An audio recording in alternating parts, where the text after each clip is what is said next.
Nigeria, local access to global trade is a precondition to growing our economy. Many Nigerian households depend on access to affordable consumer goods and on jobs or businesses in the import or export-related industries.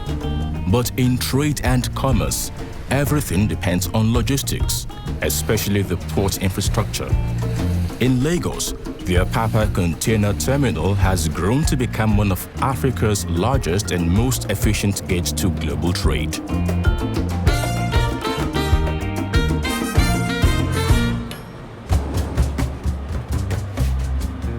Every day we receive about 20 to 25 containers, which is close to around 400 metric tons, and we dispatch it via lorries to our customers all over Nigeria.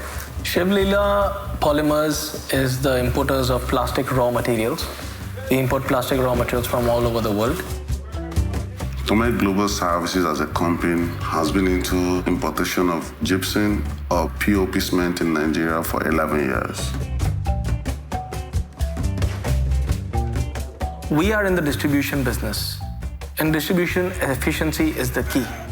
We import from USA, South Africa, Saudi Arabia, South Korea, Thailand, Europe. We would love to buy polymers produced in Nigeria. Unfortunately, Nigeria only produces about 40% of the demand. The challenge you have in costing of this product in Nigeria is the inconsistency in port services and trucking our container to our final destination. How to get my goods to my warehouse. Getting deliveries from the port is sometimes a concern. The infrastructure, the way it should be, it's still not to par. The moment there are delays by 2 weeks, 3 weeks, it affects not only the factories, but our finances, the cost, everything just keeps going up. And when I don't have my cargo, I'm delaying the construction site, I'm delaying my sales, I'm delaying my product from being available in the market, therefore exposing myself to my competitors.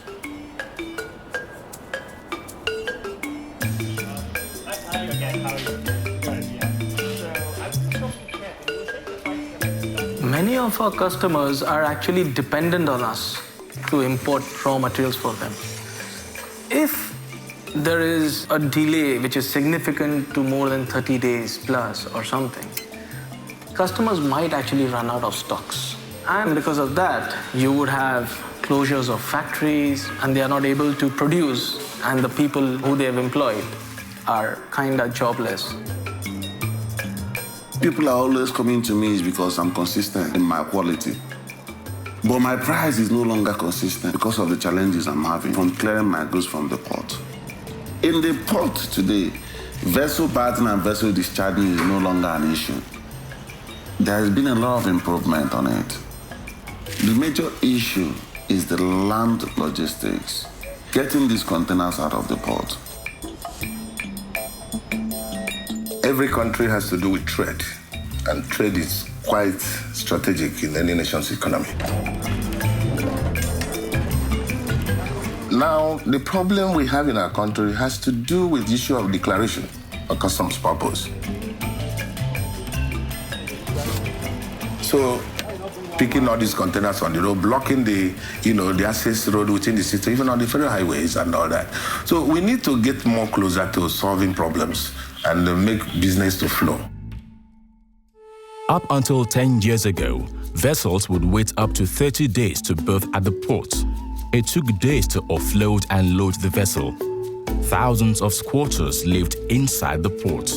The containers were stacked randomly. In those days, retrieving containers was a manual job comparable to looking for a needle in a haystack. It could easily take a month to receive your cargo from the port. Apapa Port is the single largest concession terminal we have in Nigeria and maybe in West Africa for now. Running the terminals before as a public enterprise had all the burdens of all the delays that you would have. Port control hotel too. Hotel 2, this is port control. Good afternoon. That's the port, the motor vessel, more dominant, FOL dominant. Ships in Apapa flipped into roads to take and 3. The terminals were in dire need of rehabilitations that wasn't done. The plants and equipment could not be brought when you need them. And so the concessions did a lot by making sure that all the terminal operators had a development plan they committed to in order to add value and improve on the performance, and which is what we are seeing today. I think the concessions did a lot of good for this country. Today, because of more efficient stacking, availability of plants and equipment, and a more efficient terminal managing and operating system, it's quite shorter. You can get out your containers in about a day or 2 when you have all your papers ready. In 2006, Nigerian Port Authority signed concession contracts with various terminal operators. And after going through all the bids that were submitted, evaluation showed that APMT, they were the best, and they could run the place better, and that's how they got it. Traditionally, container terminal business or port business was not really customer focused. We have tried to change that by listening to our customers, their needs. We say customer is king. So we want to know how the customer views our services. We want to learn from the experience, and we want to see how we can improve on what we do every day. I think it is very well documented what we've accomplished in the past decade on port reforms and concessioning in Nigeria.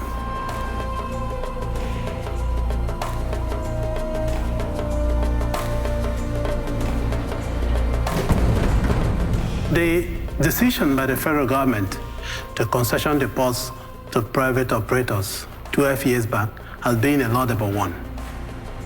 The most important aspect of this contribution is that on trade. How well have we actually increased the number of vessels coming to the country? This is usually captured and measured by the Liner Shipping Connectivity Index. Now, prior to the concession, we've had situations where our connectivity index was less than 15%. But 3-4 years after the concession, it shot up. And what that meant was simply that shippers now had better access to different markets. Quite a lot have been achieved. The activities of AP Mola Terminal have generated quite a lot of job opportunities. We employ around 800 Nigerian nationals who undergo our safety induction and other programs before they start working for us, which we are very proud of. APM Terminals has invested $350 million in the past decade in developing Apapa Container Terminal. We've improved the civil infrastructure where we completely repaved the yards, 55 hectares of it. We have invested in new cranes. This has had a huge impact on the vessel waiting time, where vessel waiting time has reduced from 30 days to 0 as of today. Dwell time for containers in the port has dropped from 35 days to less than 10 days. This has had a huge impact on the Nigerian trader and the nation's economy, whereby we have been able to reduce the need for working capital in the country.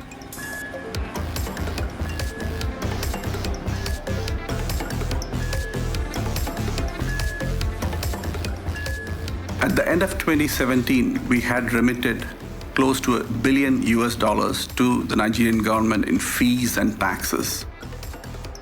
If you look at the port as it stands today, you probably will notice that the problem associated with the sea side of the port has practically been solved. The real challenge has moved to the land side.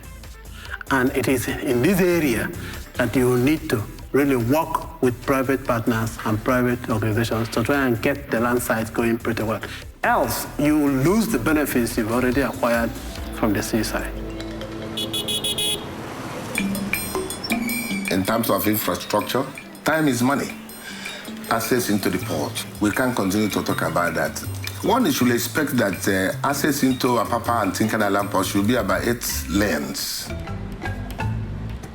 Going forward, We would be interested in developing the depth of our berths, where we can accept larger vessels, which will impact the Nigerian trade in terms of economies of scale.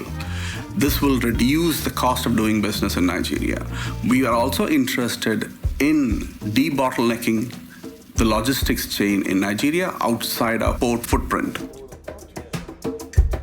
If you look at the broader perspective, Nigeria has a lot of potential. As much as we focus on imports, we should be looking at exports, because come 10 years down the road, I believe many things would be produced here.